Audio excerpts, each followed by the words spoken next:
out here at Levi Jackson State Park, February of 2021. In Luke chapter 11, there's a lot of teaching by Jesus that I want to spend quite a bit of time investigating and trying to figure out, because there's just a lot of stuff that I don't understand, or it's a bit confusing to me. But there's a part near the end of the chapter that is fairly clear, except I don't know all the cultural and historical connections. There's a series of about 6 woes to that Jesus gives to the Pharisees, scribes, a group of people called lawyers that are just, I don't know what the word is for it, but it's a chilling indictment. And I guess I don't necessarily, as I think about this, the things that were said, when Jesus says things, I try to find ways of applying these things to my own life. But then I look at something like this and I go, well, I'm not a Pharisee, I'm not a lawyer or a scribe, I'm not these things, but in many ways I am in just my actions and things. And here's some of the things that he says that are the woes. And like I said, there's a lot that could be mined from this and interpreted and thought through. But he talks about the Pharisees. They're into law keeping, but they basically are neglecting the justice and love of God. And then he talks about their pride. They're looking at getting seats of honor in the synagogues. And then there's this sense that I feel that they're narcissistic, they're self-serving. And he talks about them not basically protecting the flock and shepherding the people well. And he's specific with the lawyer, saying something in regard to loading the people with burdens and basically not pitching in and helping. He also talks about blood being on their hands basically since day one in this world, in killing God's messengers.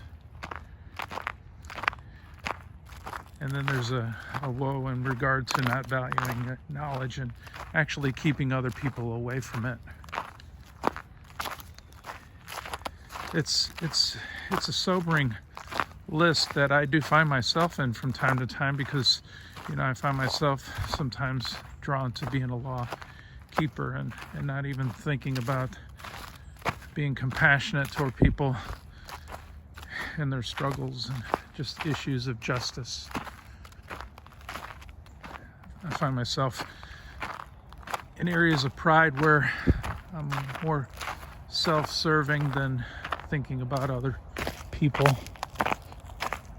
especially those that are closest to me and the ones I love the most. Yeah, I find myself in these places.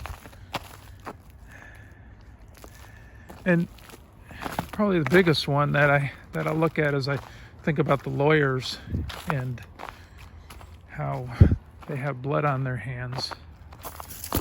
I go, well, there's no blood on my hands. I haven't killed anybody.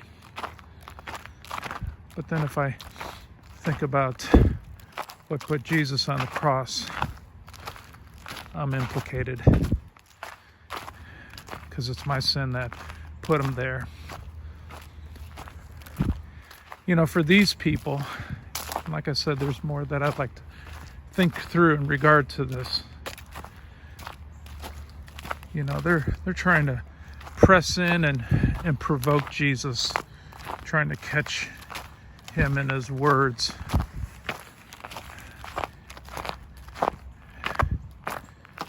And I don't know all of what that meant at that time specifically. I know as things progressed in the ministry of Jesus,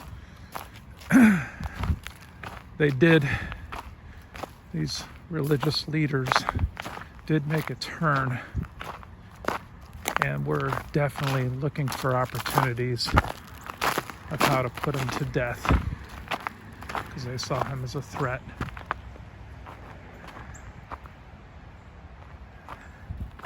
It really is a sobering passage.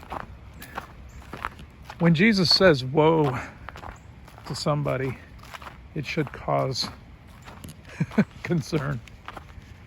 And I got to be careful here. He hasn't specifically picked me out to say any woes against me. But I do have to somewhat connect the dots in that there are things in their attitude and their actions that were very displeasing and very sinful that I find myself in as well. And I need to take note. Luke chapter 11, out here in very, very cold weather. But thinking about that passage from Luke, hopefully I whet your appetite to think through Scripture yourself.